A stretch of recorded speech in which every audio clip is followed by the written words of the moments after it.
गलती हो गई काम हंसे का लगे कोई गलती हो गई काम का हो नचनिया इन तक ना ए पका के छहला दी नचनिया के माने का अभी तनी मनी हंसली है एकरा पहले तनी मनी एक बार ई नचनिया के शिकायत सुदर्शन बाबू कइलन ह तनी मनी ना हंसली है हां केहू तोरे तू हंस हंस कोई दिक्कत बा उनका पूछे ना एने हंसबे ई फैली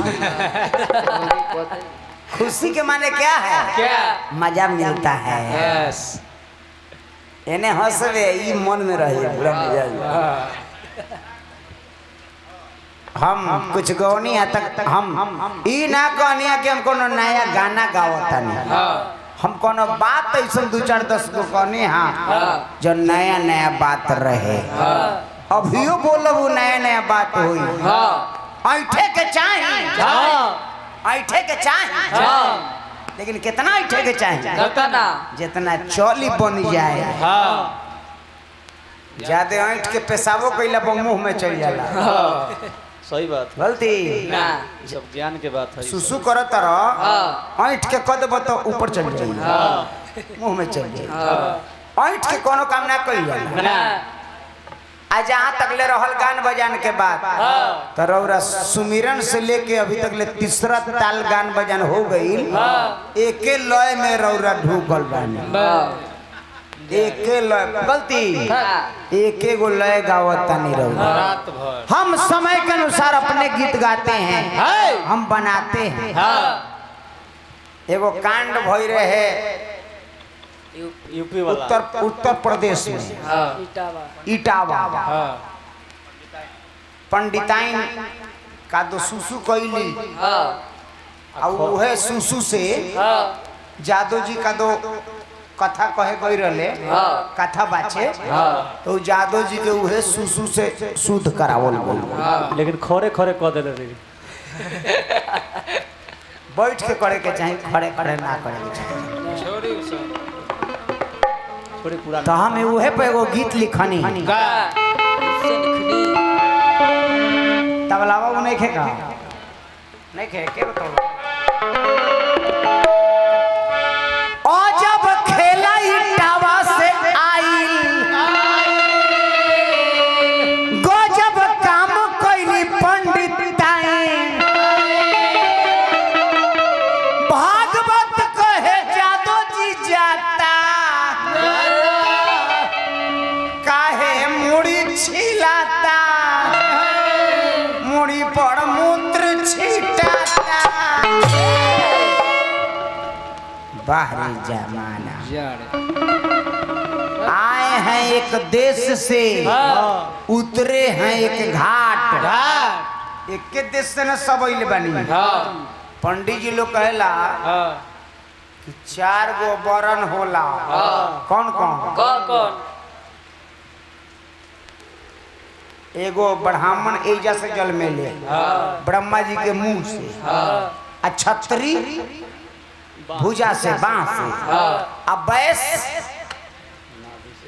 पेट से आ शूद्र गोर से अच्छा मुंह से लइका आई तक होई देख ले बने मुंह से कहीं लइका होला मुंह से बांस से लइका होला आ गोर से लइका होला सब लोग एजे से आवेला सब लोग एजे से आवेला का हो नचनिया ए नचनिया सब लोग एजे से आवेला हम सब एक हैं कर्म प्रधान जैसा जैसा जो कर्म करेंगे वैसा आपको भोगना पड़ेगा उस जन्म में कोनो हम कमी कैले रही इस जन्म में हम विकलांग हो गए नहीं लोग कहेला नु हम उनका से पूछल चाहिए जे लोगवा कहेला कि उस जन्म में हम का कैले रही तनी हमरा के बताओ तो भगवान जानता तोरी बहिन के माने भगवान जानता रे आ कहे खातिर नहीं कन भगवान जानो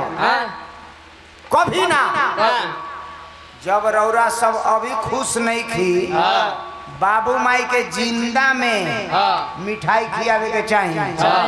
फ्रिज के पानी पियावे के चाहिए, हाँ गोड़ दावे के चाहिए, हाँ हाथ दावे के चाहिए, हाँ। खुश रखे के चाहिए। हाँ इना के जिंदा में कुछ ना, हाँ अब मरला के बाद मुंह में रसगुल्ला ठेलता, हाँ वो रसगुल्ला ढूकी, ना कुछ खाए फ्रिज के पानी ढूकी ना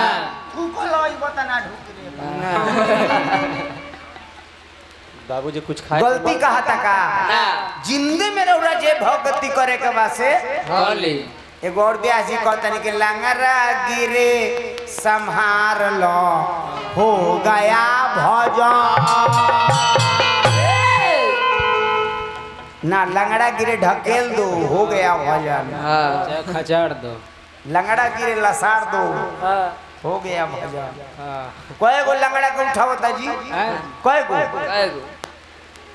आसाराम लेका चिकन चिकन बोले के अब भीतर घिरे घप घप, भीतर भीतर घप घप। राम रहीम राम रहीम रामपाल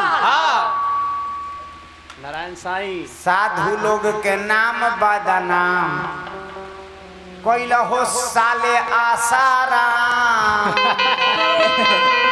छोड़ियो सरवा के आज हम कुछ करो तनी ना गांड डोलावे के माने डांट डोलावे के बाद तब लोग सबके हंसे के बाद हम कुछ करो तनी तनको डांट डोलावो तनी हमार बोलिए न्यू हो आ रौरा सब है कब ए भगवान जी आइए ना।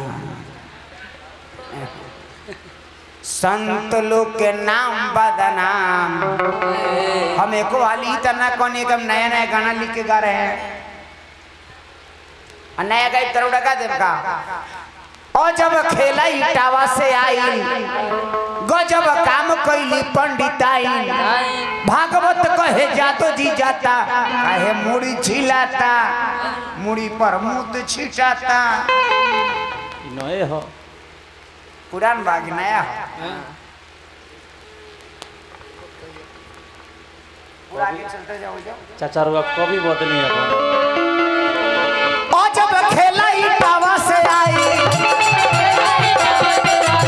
गजब काम कैली पंडिताई,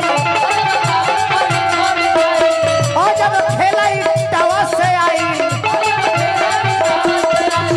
गजब काम कैली पंडिताई। भागवत कहे जादो जी जाता, भागवत कहे जादो जी जाता, काहे चुरकी छिलाता मुड़ी पर मूत्र छिटाता।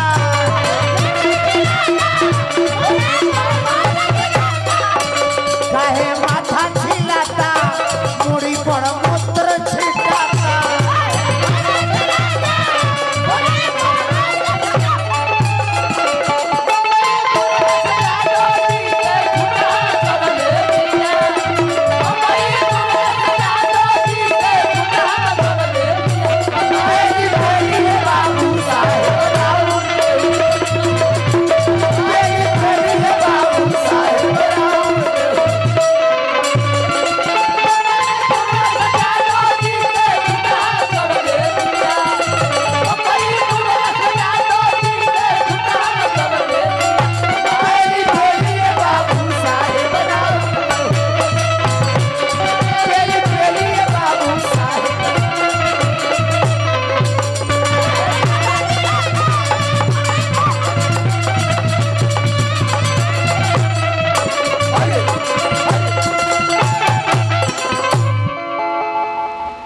हमार मास्टरवा बजावता मकई तुरलस जादो जी के फुटहा चरले बिया, हम जोड़ देनी के पेली पेली है बाबू साहब रा और गेहूं लसर ले बिया ना धर्म मारब का है पेली ना खूब पेली न दादा जात पात पौआ पार्टी ई खाटी राजनीति है।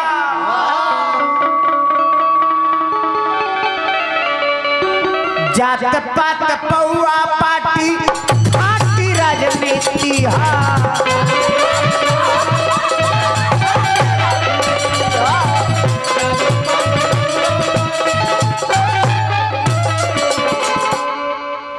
जात पात पौआ पाटी खाटी राजनीति हो। अच्छा दिन आ गई ई मोदी क्वालिटी है। मोदी का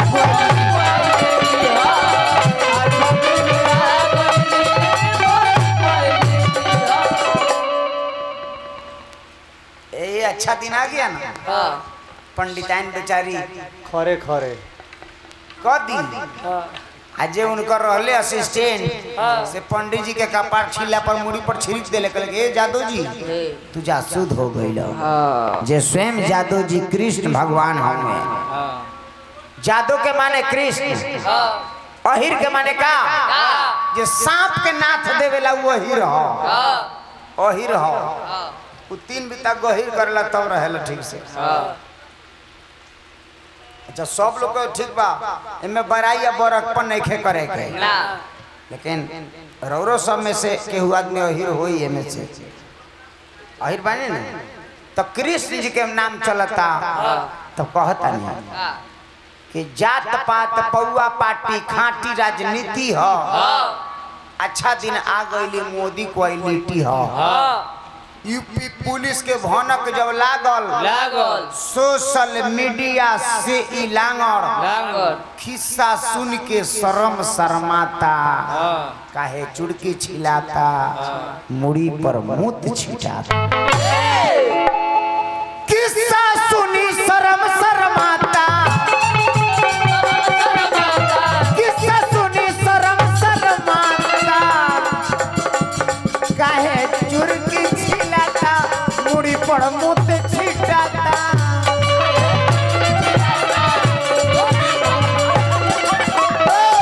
काहे चुड़की छिलाता मुड़ी पर मुत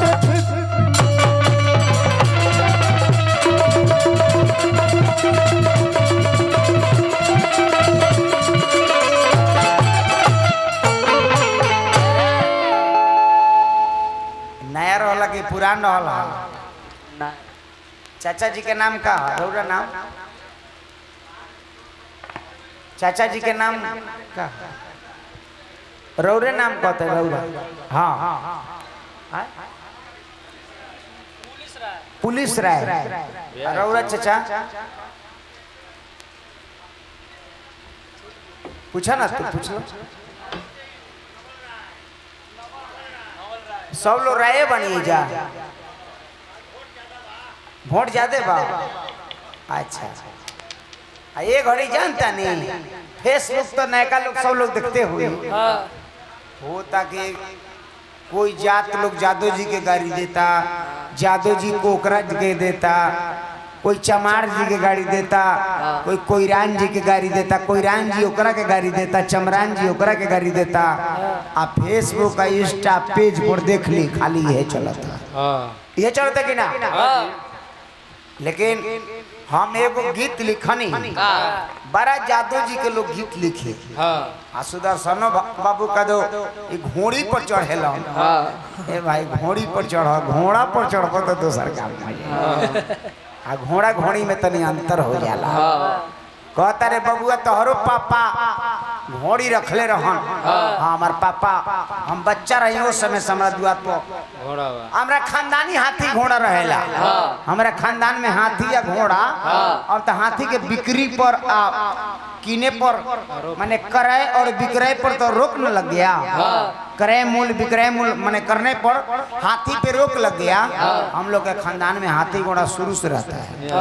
हम पापा को देखते थे घोड़ी रखते घोड़ा रखते तो हमारा पापा के देखा देखी हमारे सुदर्शन बाबू भी घोड़ी घोड़ा के हैं। लेकिन क्या कहें एक दिन के बाद एक दिन सुदर्शन बाबू कहीं चले गए थे। आई जब कहीं चल गई रहन तो इनकर ना चनिया एक पहले कौन रहे मोटकी तनी रेशमा रेशमावा देखलस कि हमार व्यास जी नहीं खी कहाँ गइल बानी भगवान जाने पता करे के पड़ी। आ देखो तनी के व्यास जी जा नहीं खी आ घोरिया बैठल बिया पागु नहीं खे कर पागु ना करेला माल जाल माई जाल पागुर ना करेला। हाँ ए भाई रेशमा देखली कि घोड़िया तो पागुर करते नहीं थे। हाँ तो रेशमा बेचैन हो गई। हाँ। सब स्टाफ लोग नौकर चाकर के बुला ले निकल गए। सुना लोग अरे घोड़िया बैठल भी आप पागुर नहीं करो। हाँ तो सुदर्शन बाबू ताले होने से आ गए। आ कले जो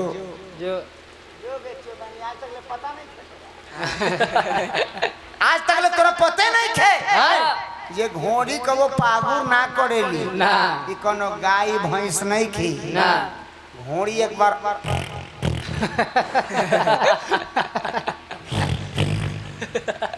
घोड़ी एक बार घोड़ा घोड़ी एक बार जब पाट देवेली तो ओकर सारा पछी जाला। अच्छा घोड़ा घोड़ी को पागुर करते देख ले बानी ना ना वो एक बार फुरुक देवेली। फुरकल घोड़ा घोड़ी फुरकेला। बोला बोला बोला बोला वो तो एक बार हवा छोड़ देवेली तो सारा ओकर पचक जाला। और प्रसंग गाय की लयदारी गाय से प्रसंग गाया जाएगा कि लयदारी गाया जाएगा तो अच्छा लगेगा। बोलिए आप लोग जैसा बोलिएगा वैसा किया लयदारी गाय।